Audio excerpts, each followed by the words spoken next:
uyu munsi tariki 5 Ukuboza mu mwaka wa 2013 nibwo intwari y'isi yatabarutse. Rero nta wundi ni Nelson Mandela wayoboye Afrika y'Epfo.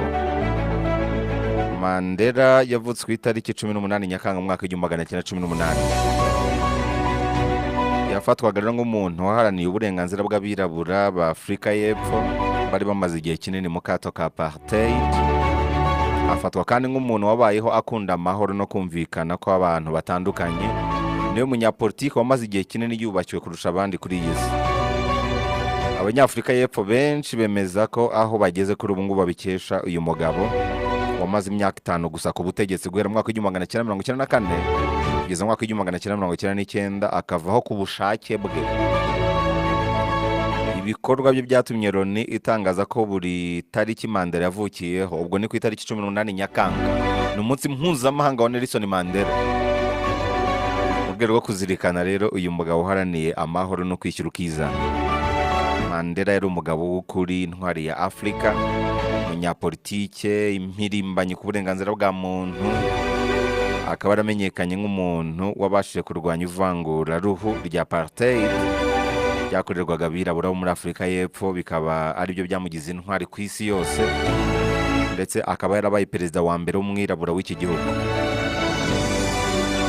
Mandela rero yagiye avuga amagambo menshi yahindura ubuzima. Uyu munsi munyemerere tuyagarukeho mu rwego rwo kuzirikana itariki yapfiriyeho. Ubwo ntabwo ngiye mu mateka ye cyane, afite amateka maremare twayagarutseho mu bice byabanje. Ushaka kumva amateka ye mu buryo bwimbitse wajya kuri YouTube channel _TV ukareba amwe mu mateka yaranze Mandela. Ahubwo munyemerere uyu munsi turebere hamwe amwe mu magambo yagiye avuga. Nge nizera ko amagambo y'umuntu ashobora gusobanura imiterere ye mu buzima bwe bwa buri munsi, kubera ko ibintu uvuga akenshi bikunze kujyana n'ibyo utekereza. Niyo mpamvu mu magambo umuntu avuga cyangwa se mu magambo umuntu yavuze ushobora kumwiga mu buryo bwuzuye. Nubwo wakwibombarika akajana, amagambo uvuga aragusobanura uko byagenda kose. Iyo ari amagambo meza rero cyangwa se ari amagambo y'imbaraga, anasobanura uburyo umutima wawe umeze, kubera ko umuntu ni igisobanuro cy'ibyo atekereza, kandi ibyo atekereza bigaragarira mu byo avuga. Hanyuma ibyo avuga bibi bya nyabyo iyo anabishyize mu bikorwa. Mandela rero yatekerezaga muri ubu buryo bw'amagambo ngiye kuvuga, ariko n'ibikorwa bye ubwabyo birabigaragaza.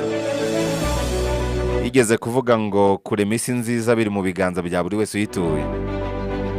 Aranavuga ngo nta mpano iruta gufasha abandi udategereje inyungu iyo ari yo yose. Mandela yaravuze ngo bivugwa ko udashobora kumenya neza igihugu mu gihe utarafungirwa muri gereza zacyo. Biragoye ko wavuga ko uzi neza igihugu mu gihe utarafungirwa muri gereza zacyo. Uyu mugabo yaravuze ngo ntugakangwe na ntibishoboka, kubera ko buri kintu cyose gihora gisa nk'ikidashoboka kugeza igihe kibereye impamo. Rero navuze ngo uburezi ni intwari ikomeye cyane ushobora gukoresha kugira ngo uhindure isi. Mandela yaravuze ngo igihugu ntabwo gishobora gupimirwa mu buryo gifata abaturage bacyo bakomeye, ahubwo gipimirwa mu buryo cyita ku baturage bacyo boroheje b'abanyantege nke. Iyo ushaka kureba neza uburyo igihugu kiryoshye cyangwa kibishye, uzareba uburyo gifata abanyantege nke. Nibwo icyo gihugu ushobora kucyita cyiza cyangwa se ukacyita andi mazina runaka ushaka. Mandela yaravuze ngo namenye ko ubutwari atari ukubura ubwoba, ahubwo ubutwari ni ukunesha ubwoba. Yigeze no kuvuga ngo baho ubuzima nk'aho nta wundi uri kukureba, ariko uharanire kwigaragaza nk'aho buri wese ari kukureba. Yigeze no kuvuga ngo umutsinzi ni wa murosi utarigeze acika intege. Uwatsinze ni wa wundi wahoranaga inzozi agakomeza umutsi akirinda kumanika amaboko. Inzozi iyo uzongeyeho guhozaho birangira zikabije. Byaba ni ngombwa kubabwira ngo igitonyanga gitobora ibuye atari imbaraga gikoresheje, ahubwo ari uguhozaho. Mandela yaravuze ngo ntukancire urubanza ku ntsinzi nagezeho, ahubwo uzancira urubanza ku nshuro naguye nkongera nkabyuka mparanira kugera kuri iyo ntsinzi. Aranavuga ngo nta bibazo biri muri iyi si utahinduramo amahirwe mu gihe ufite ubushake n'ubumenyi bwa ngombwa. Uyu mugabo yaravuze ngo iyo usimbutse umusozi umwe ntukagire ngo birarangira, haba hari indi misozi myinshi igutegereje. Iyo usimbutse umusozi umwe ntukagire ngo birarangiye, haba hari indi misozi myinshi igutegereje. Yaranavuze ngo nta burezi abana bawe ntibazabasha guhangana n'ibibazo bazahura nabyo mu buzima. Ni iby'agaciro rero guha abana uburezi kandi ukabasobanurira ko bagomba kugira uruhare mu iterambere ry'igihugu cyabo. Uyu mugabo yaravuze ngo ikibara kuri iyi si ntabwo ari ubuzima twabayeho, ahubwo ni impinduka twazanye mu buzima bw'abandi. Abantu bakuzirikana kubera impinduka wazanye mu buzima bwabo. Icy'ingenzi rero si ubwoko bw'ubuzima wabayeho, ahubwo ni ikinyuranyo wazanye mu buzima bw'abandi. Akayunguruzo k'umukire, akayunguruzo k'umunyembaraga, akayunguruzo k'umuntu wateye imbere ni umubare w'abantu yazamuye cyangwa se yahinduriye ubuzima. Mandela yaravuze ngo amahoro ntabwo ari igihe hatari amakimbirane cyangwa imvururu.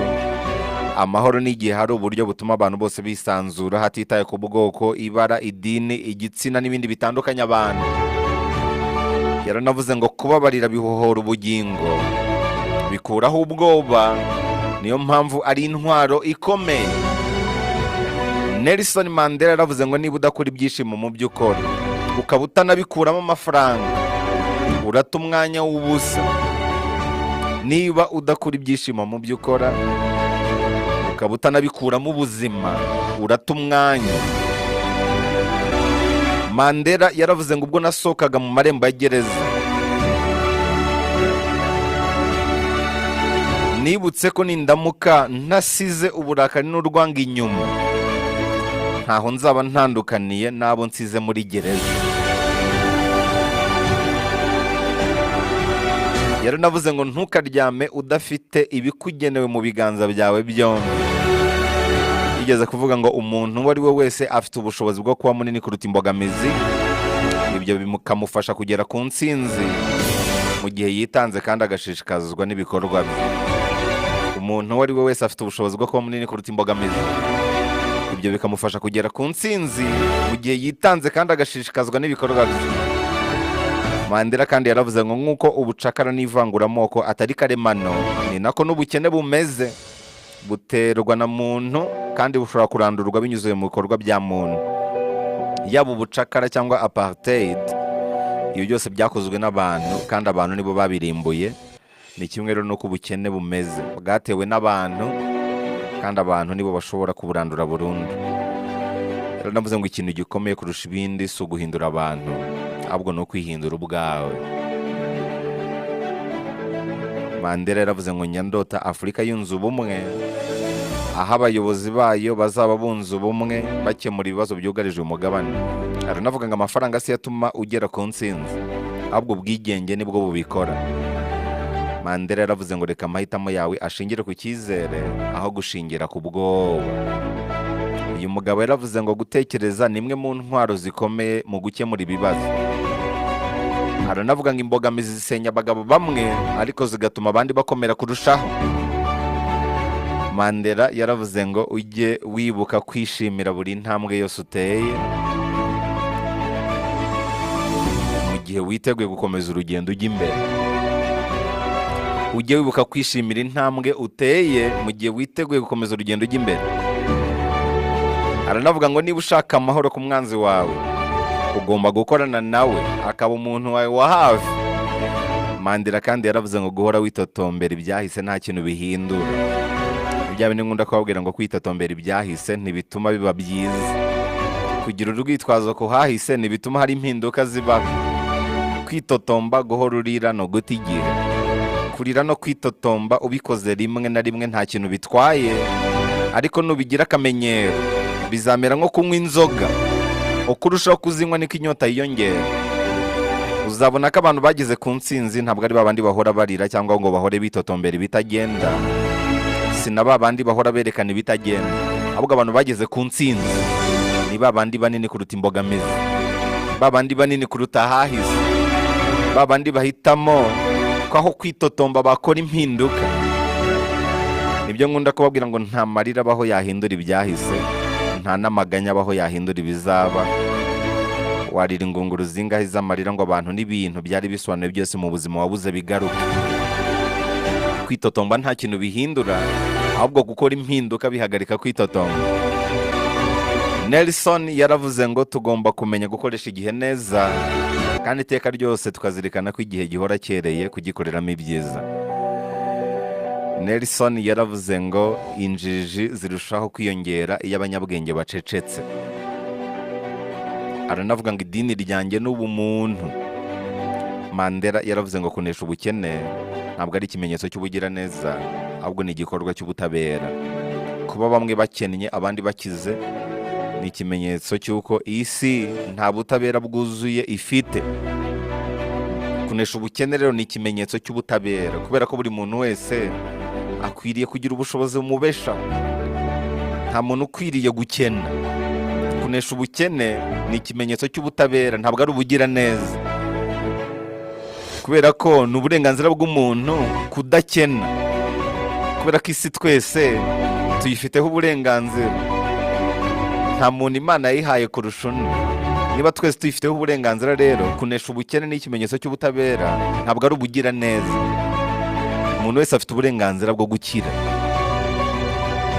Nelson yaravuze ngo nudakoresha igihe cyawe neza, igihe cyo ntikizahagarika kugukorera ibigukwiriye.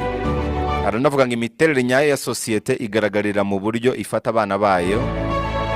Aranavuga ngo nta n'umwe muri twe ukora wenyine ushobora kugera ku ntsinzi, bisaba ubufatanye.